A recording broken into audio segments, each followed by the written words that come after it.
నమస్కారం NSR news కి స్వాగతం. ముందుగా ముఖ్యాంశాలు. ఇందిరమ్మ ఇళ్ల నిర్మాణం లెక్కలపై వివాదం. మంత్రి పొంగులేటి గణాంకాలపై ప్రతిపక్షాల ప్రశ్నలు.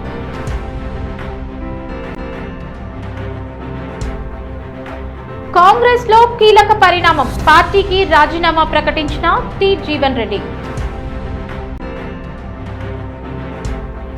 హైదరాబాద్ లో పెట్రోల్ డీజిల్ కొరతపై పుకార్లు ప్రజలు నమ్మొద్దు. సిపి విసి సజ్జనార్ సూచన. 2026-27వ సంవత్సరానికి 1040.58 కోట్ల అంచనాలతో బల్దియా బడ్జెట్ ఆమోదం.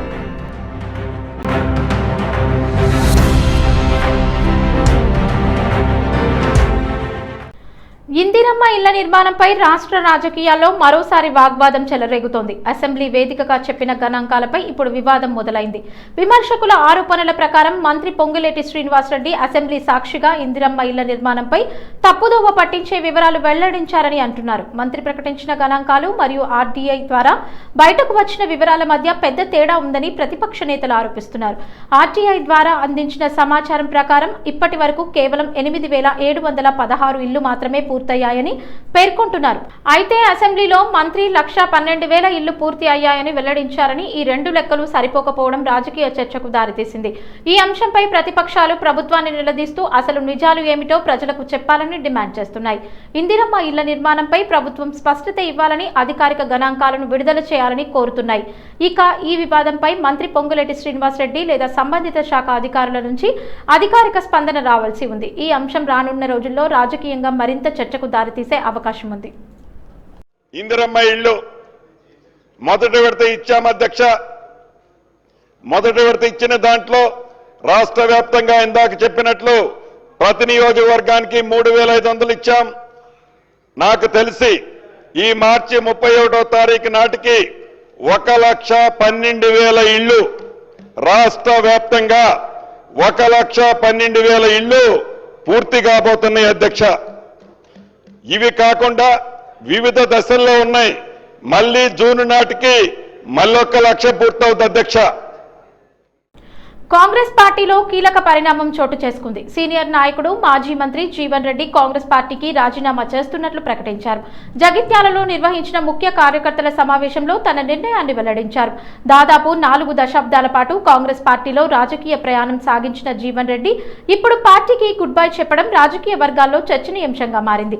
సమావేశంలో మాట్లాడిన ఆయన భావోద్వేగానికి లోనై పార్టీతో ఎంతో కాలం అనుబంధం ఉన్నప్పటికీ ప్రస్తుతం పార్టీలో ఇమడలేని పరిస్థితులు ఏర్పడ్డాయని తెలిపారు. తనను బుజ్జగించేందుకు పలువురు కాంగ్రెస్ నేతలు ప్రయత్నించినప్పటికీ తాను తీసుకున్న నిర్ణయాన్ని మార్చుకునే పరిస్థితి లేదని స్పష్టం చేశారు. విధి లేని పరిస్థితుల్లోనే ఈ నిర్ణయం తీసుకోవాల్సి వచ్చిందని జీవన్ రెడ్డి పేర్కొన్నారు. జగిత్యాల నియోజకవర్గంలో కాంగ్రెస్ పార్టీ బలోపేతానికి తాను ఎన్నో సంవత్సరాలు కృషి చేశానని గుర్తు చేసుకున్న ఆయన కార్యకర్తల సహకారం ఎప్పటికీ మరువలేనిదని అన్నారు. సమావేశానికి హాజరైన కార్యకర్తలు కూడా ఈ పరిణామంపై భావోద్వేగానికి లోనయ్యారు.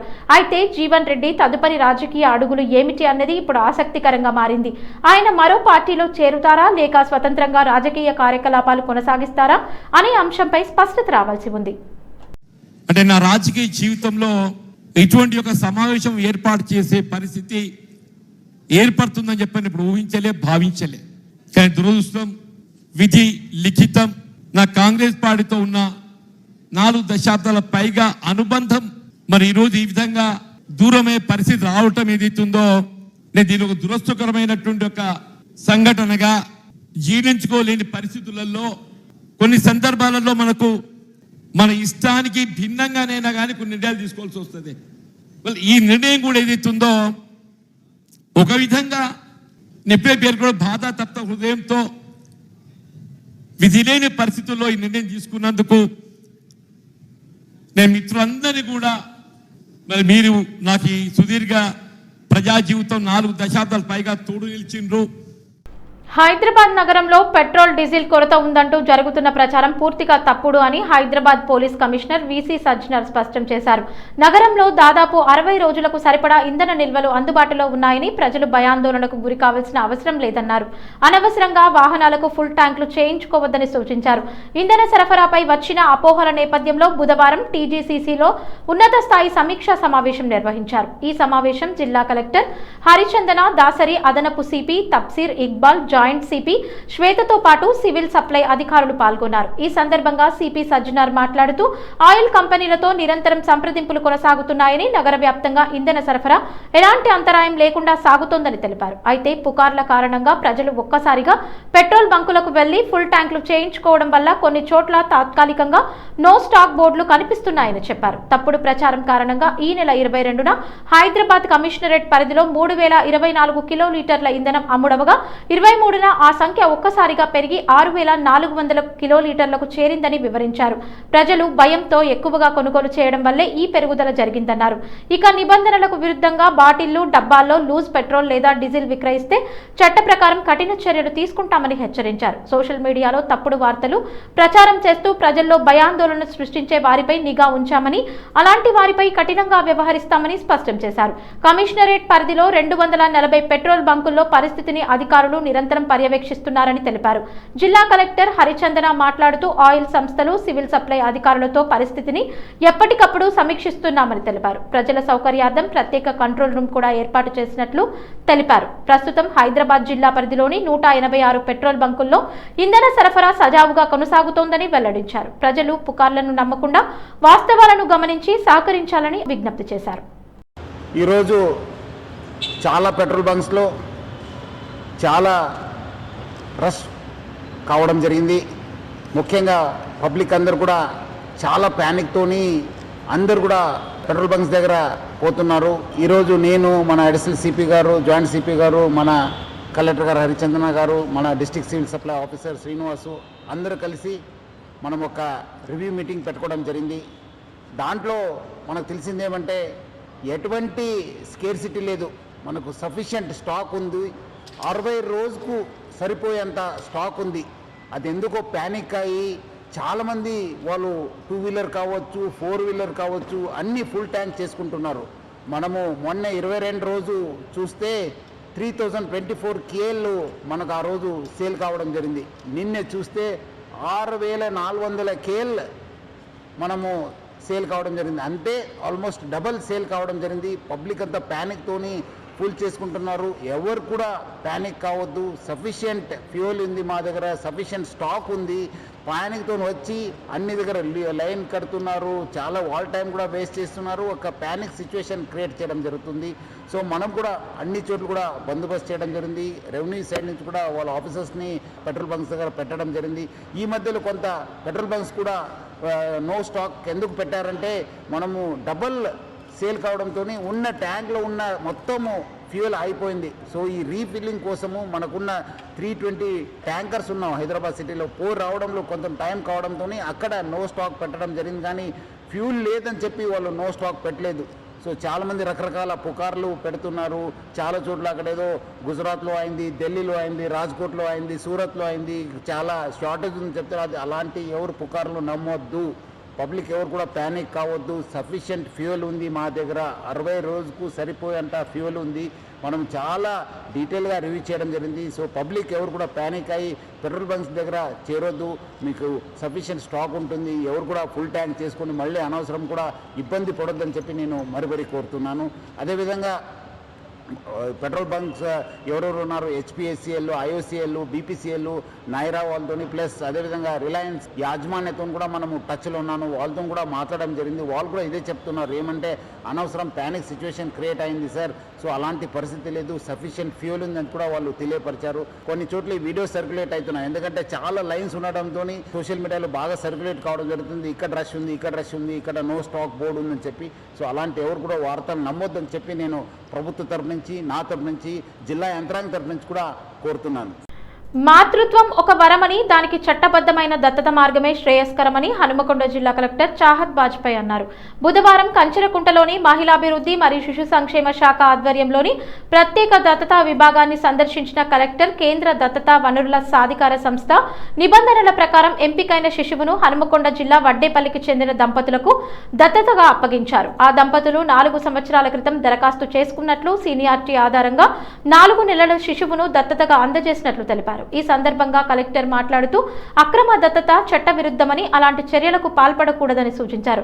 ప్రతి దత్తత కూడా కేంద్ర దత్తత వనరుల సాధికార సంస్థ నిబంధనలకు అనుగుణంగా జరగాలని పేర్కొన్నారు. జిల్లా సంక్షేమ అధికారి ఎం విశ్వజ మాట్లాడుతూ ప్రత్యేక దత్తత విభాగం ద్వారా 2007వ సంవత్సరం నుండి ఇప్పటి వరకు దేశీయ దత్తత కింద 220 మంది పిల్లలను, విదేశీ దత్తత కింద అమెరికా, మాల్టా, ఇటలీ, దుబాయ్ వంటి దేశాలకు 12 మంది పిల్లలను దత్తతగా ఇవ్వడం జరిగినట్లు తెలిపారు. కలెక్టర్ శిశుగృహంలో ఉన్న పిల్లలతో ముచ్చటించి దత్తతకు అందజేయబడిన శిశువును ఎత్తుకొని ఆప్యాయంగా పలకరించి సంతోషం వ్యక్తం చేశారు.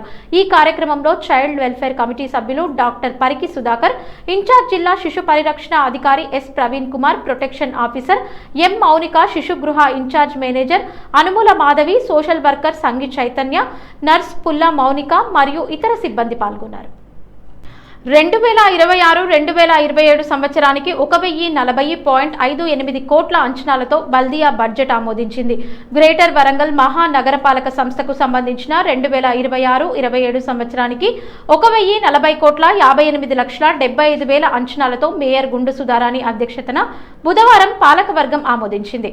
బల్దియా అకౌంట్స్ అధికారి శివలింగం బడ్జెట్ అంచనాలను వెల్లడించగా మెజారిటీ సభ్యులు అంగీకారం తెలపడంతో పాలకవర్గం బడ్జెట్ ని ఆమోదించింది. 1,40,58,75,000 అంచనాలతో బడ్జెట్ రూపొందించారు. ఇందులో 349,19,00,000 సాధారణ పన్నుల ద్వారా, 685,20,00,000 వివిధ గ్రాంట్ల ద్వారా, 620 కోట్లు డిపాజిట్లు, అడ్వాన్స్ల ద్వారా సమకూరుతుందని అంచనా వేశారు. హన్మకొండ జిల్లా collector, GWMC incharge commissioner Chahat Bajpai, deputy mayor Rizwana Shamim Masood, కార్పొరేటర్లు, బల్దియా వింగ్ అధికారులు తదితరులు పాల్గొన్నారు. వరంగల్ జిల్లా నర్సంపేట నియోజకవర్గం పరిధిలోని నర్సంపేట సమీపంలో ఉన్న డంపింగ్ యార్డ్ సమస్యపై స్థానిక ప్రజలు తీవ్ర అసంతృప్తి వ్యక్తం చేస్తున్నారు. డంపింగ్ యార్డ్లో పేరుకుపోయిన చెత్త చెదారం కుళ్లిపోవడంతో తీవ్ర దుర్గంధం వ్యాపించి ఆ మార్గంలో ప్రయాణించే వాహనదారులు మరియు పరిసర ప్రాంత ప్రజలు ఇబ్బందులు పడుతున్న పరిస్థితి ఏర్పడింది. ఈ సమస్యపై సమాచారం అందుకున్న నర్సంపేట మున్సిపల్ చైర్మన్ పెండం శ్రీ లక్ష్మీ రామానంద్ వెంటనే స్పందించారు. మున్సిపల్ సిబ్బందితో కలిసి డంపింగ్ యార్డ్ ప్రాంతాన్ని స్వయంగా సందర్శించి పరిస్థితిని పరిశీలించారు.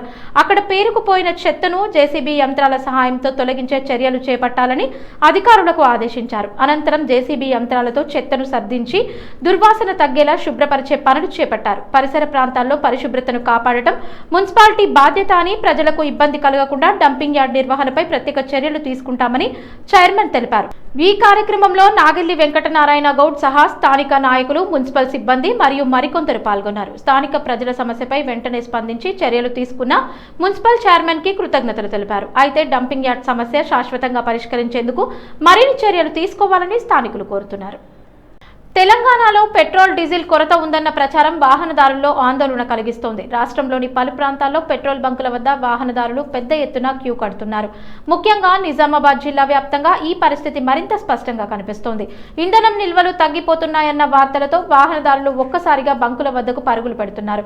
కొన్ని ప్రాంతాల్లో పెట్రోల్ బంకులు తాత్కాలికంగా మూతపడగా నో స్టాక్ బోర్డులు కూడా కనిపిస్తున్నాయి. దీంతో వాహనదారుల్లో మరింత టెన్షన్ నెలకొంది. అయితే ఇంధన కొరత లేదని అధికారులు చెబుతున్నప్పటికీ వాహనదారులు అవసరానికి మించి పెట్రోల్, డీజిల్ నిల్వ చేసుకోవడానికి ప్రయత్నిస్తున్నారు. దీంతో బంకుల వద్ద రద్దీ పెరిగి సరఫరాపై ఒత్తిడి ఏర్పడుతోంది. ఇంధన సరఫరా సాధారణంగానే కొనసాగుతోందని అధికారులు స్పష్టం చేస్తున్నప్పటికీ పుకార్ల ప్రభావంతో ప్రజల్లో ఆందోళన ఇంకా తగ్గడం లేదు. జోగులాంబ గద్వాల జిల్లా మానవపాడు మండలం రెవెన్యూ శాఖలో జరిగిన అక్రమాలు మరోసారి బహిర్గతమయ్యాయి. బోరువెల్లి, ధర్మవరం శివారులో జరిగిన ఈ ఘటనలో 4 మహిళలకు జరిగిన అన్యాయం హృదయాలను కలచివేస్తోంది. తల్లి మంగమ్మ మరణాంతరం సుమారు 4.13 ఎకరాల భూమి 5 కుమార్తెలకు సమానంగా దక్కాల్సిన భూమిని అధికారుల అండదండలతో ఒక్క కుమార్తె వరలక్ష్మి పేరు మీద మొత్తం భూమిని అక్రమంగా సక్సెషన్ చేశారు. ఫ్యామిలీ మెంబర్ సర్టిఫికెట్ ని తారుమారు చేసి ఒక్కరే వారసురాలుగా చూపించి భూమిని పూర్తిగా దోచేశారు. న్యాయం కోసం అధికారుల కాళ్లు పట్టుకున్నా కనికరించలేదని బాధితులు కన్నీరు మున్నీరయ్యారు. గత నెల రోజులుగా న్యాయం కోసం కార్యాలయాల చుట్టూ తిరిగిన అధికారుల స్పందన లేకపోవడంతో నలుగురు సోదరీమణులు తీవ్ర ఆవేదనకు గురయ్యారు. సోమవారం తహసీల్దార్ కార్యాలయం వద్దే కుప్పకూలి విలపించిన వారు తహసీల్దార్ శ్రీనివాస్ శర్మ జోషి కాళ్లు పట్టుకుని న్యాయం చేయాలని వేడుకున్న దృశ్యం అక్కడున్న వారిని కలచివేసింది. ఈ ఘటనపై స్పందించిన తహసీల్దార్ తప్పుడు సక్సెషన్ రిజిస్ట్రేషన్ రద్దు చేసి అర్హులైన అందరికీ న్యాయం చేస్తామని హామీ ఇచ్చారు. అలాగే ఈ విషయాన్ని జిల్లా కలెక్టర్ మరియు ఆర్డీఓ దృష్టికి తీసుకెళ్తామని తెలిపారు. వారం రోజుల్లో న్యాయం జరగకపోతే తహసీల్దార్ కార్యాలయం ముందు భారీ ధర్నా చేపడతామని బాధిత మహిళలు హెచ్చరించారు. తప్పుడు సర్టిఫికెట్ ఎలా జారీ అయింది, దీనికి బాధ్యులు ఎవరు, రెవెన్యూ శాఖలో ఇంకా ఎన్ని ఇలాంటి అక్రమాలు దాగి ఉన్నాయి, ఈ ఘటనపై సమగ్ర విచారణ జరిపి బాధ్యులపై కఠిన చర్యలు తీసుకోవాలని స్థానిక నాయకులు డిమాండ్ చేస్తున్నారు. ఏదైతే వారసురాలంటే చెల్లెలు మినాయించి సక్సెషన్ చేయడం జరిగింది. దీంట్లో ఆర్డీఓ గారిని సంప్రదిస్తే ఆర్డీఓ గారు అప్పీల్ వేయమన్నారు. అప్పీల్ వేసిన తర్వాత ఒక ఆర్డర్ పాస్ చేస్తామన్నారు. ఈ విషయాన్ని చేసినాక అది స్క్రాచ్ చేసిన తర్వాత ఇంతకుముందు చేసిన రిజిస్ట్రేషన్ కూడా రద్దు అవుతుంది.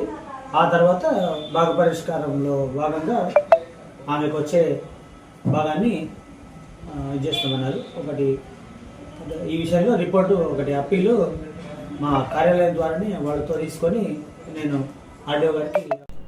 బుధవారం జరిగిన శాసనసభ సమావేశాల్లో భూపాల్పల్లి శాసనసభ్యులు గండ్ర సత్యనారాయణరావు మాట్లాడుతూ కాంగ్రెస్ రేవంత్ రెడ్డి ప్రభుత్వం రైతుల పక్షపాతిగా పనిచేస్తోందని, రైతు అంటే కాంగ్రెస్, కాంగ్రెస్ అంటే రైతు అన్న విధంగా ప్రభుత్వం పనిచేస్తుందని అన్నారు.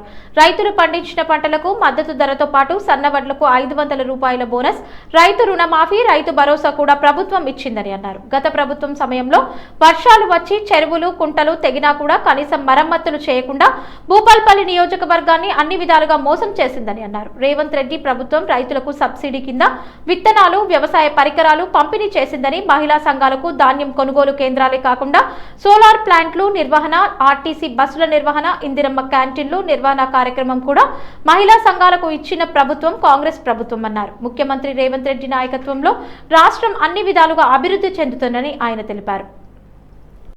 రైతుతో భుజం భుజం కలిపి వారిని ముందుకు తీసుకెళ్లడానికి ముఖ్యమంత్రి రేవంత్ రెడ్డి గారి నాయకత్వంలో మా ప్రభుత్వం కట్టుబడి ఉంది. రైతును రాజు చేయాలన్నదే ప్రభుత్వ ధ్యేయం. రైతు కన్నీరు పెడితే రాష్ట్రానికి అరిష్టమని బలంగా నమ్మే ప్రభుత్వం మాది. అందుకే బడ్జెట్ లో వ్యవసాయానికి ప్రాధాన్యతనిచ్చాం అధ్యక్ష. గత ప్రభుత్వం రైతులకు ఈరోజు దొడ్డు వడ్లు వేయద్దు, సన్న వడ్లు వేయాలి అని రైతు మీద హుకుం జారీ చేసి ఈరోజు దొడ్డు వడ్లను బంద్ చేసి సన్న వడ్లు రైతు వేసుకుంటే దొడ్డు వడ్ల ధరే సన్న వడ్లకు పెట్టించేటువంటి పరిస్థితి గత ప్రభుత్వంలో ఉంది అధ్యక్ష. మన ప్రభుత్వం వచ్చిన తర్వాత 40 సెంటీమీటర్ల వర్షం పడితే ఖమ్మం, మైబాద్ పోయి అదే విధంగా ఎకరాన పంట నష్టపోయిన రైతాంగానికి ఎకరాన 10,000 అందించడమే కాకుండా చనిపోయినటువంటి రైతులకు కూడా 5 లక్షల రూపాయలు ఎక్స్గ్రేషియా అందించి మరి ముఖ్యమంత్రి స్వయాన పోయి అదే విధంగా మంత్రులు పోయి మరి రైతులను అండగా నిలవడం జరిగిందని మీకు ఈ సందర్భంగా తెలియజేస్తున్నాం అధ్యక్ష. అదే విధంగా రైతు పండించిన పంటకు మద్దతు ధర కొనుగోలు చేయాల్సిన బాధ్యత ప్రభుత్వం మీద ఉంటుంది. ఈసారి కూడా రాష్ట్ర ప్రభుత్వం 8,448 మరి ధాన్యం కొనుగోలు కేంద్రాలు ఏర్పాటు చేయడమే కాకుండా ఈ యొక్క 81.86 లక్షల మెట్రిక్ టన్నుల ధాన్యం సేకరణ టార్గెట్ గా పెట్టుకుని కొనుగోలు చేపట్టింది అధ్యక్ష.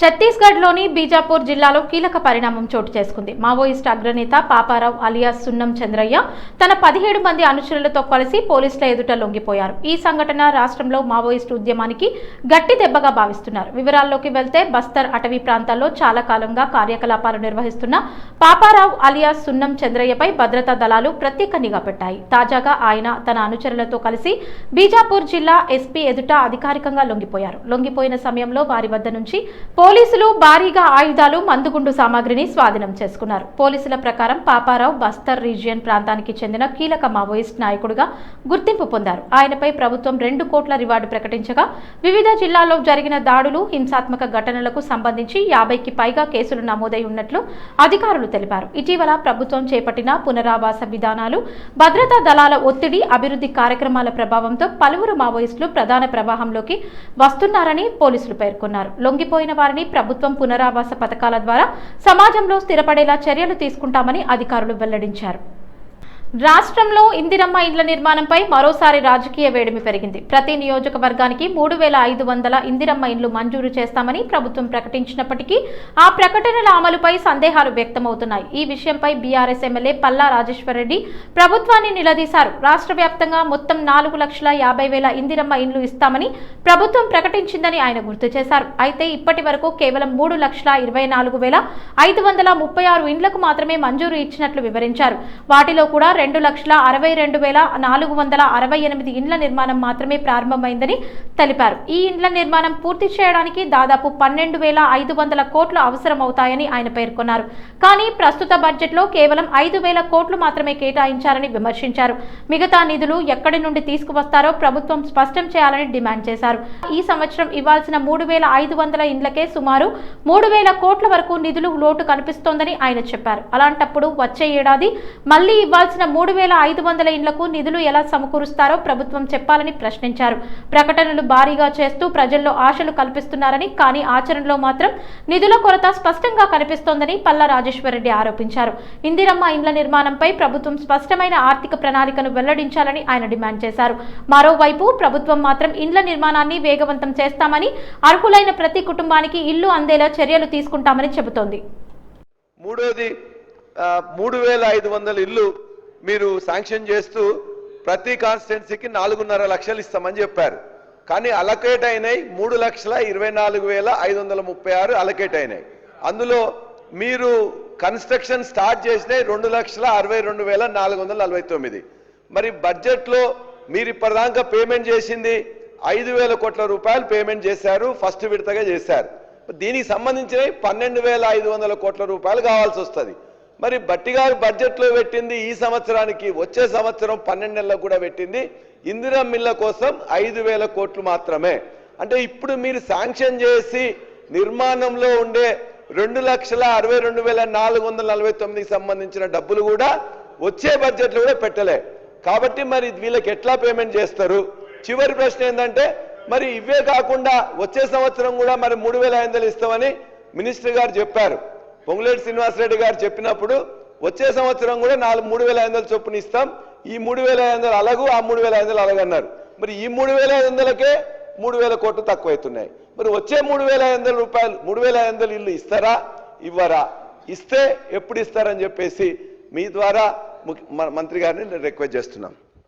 హన్మకొండలో ఉద్రిక్త పరిస్థితులు నెలకొన్నాయి. నగరంలోని ములుగు రోడ్ పై ఉన్న హజారా హాస్పిటల్ వద్ద ఉద్రిక్తత నెలకొంది. డాక్టర్ల నిర్లక్ష్యం కారణంగా పేషెంట్ మృతి చెందాడని ఆరోపిస్తూ మృతుడి బంధువులు ఆసుపత్రిలో ఆందోళనకు దిగారు. వివరాల ప్రకారం పర్కాల పట్టణానికి చెందిన రాజ్పేట గ్రామ నివాసి తోట రవి అనారోగ్యంతో చికిత్స కోసం హజారా హాస్పిటల్ కి తీసుకువచ్చినట్లు తెలుస్తోంది. అయితే చికిత్స పొందుతున్న సమయంలోనే ఆయన మృతి చెందినట్లు సమాచారం. ఈ ఘటనపై డాక్టర్లు సరైన విధంగా చికిత్స అందించలేదని ఆరోపిస్తూ కుటుంబ సభ్యులు తీవ్ర ఆగ్రహం వ్యక్తం చేస్తున్నారు. మృతదేహాన్ని ఆసుపత్రి లోపలే ఉంచి ఆసుపత్రి యాజమాన్యంపై చర్యలు తీసుకోవాలని డిమాండ్ చేస్తూ బంధువులు నిరసన చేపట్టారు. దీంతో ఆసుపత్రి పరిసరాల్లో ఉద్రిక్త వాతావరణం నెలకొంది. సమాచారం అందుకున్న పోలీసులు అక్కడికి చేరుకుని పరిస్థితిని అదుపులోకి తెచ్చారు. ఈ ఘటనకు సంబంధించిన పూర్తి వివరాలు ఇంకా తెలియాల్సి ఉంది. వార్తలు ముగించే ముందు ముఖ్యాంశాలు మరోసారి. ఇందిరమ్మ ఇళ్ల నిర్మాణం లెక్కలపై వివాదం. మంత్రి పొంగులేటి గణాంకాలపై ప్రతిపక్షాల ప్రశ్నలు.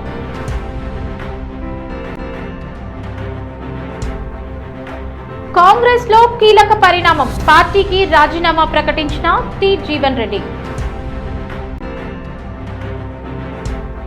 హైదరాబాద్ లో పెట్రోల్ డీజిల్ కొరతపై పుకార్లు ప్రజలు నమ్మొద్దు. సిపి బీసీ సజ్జనార్ సూచన.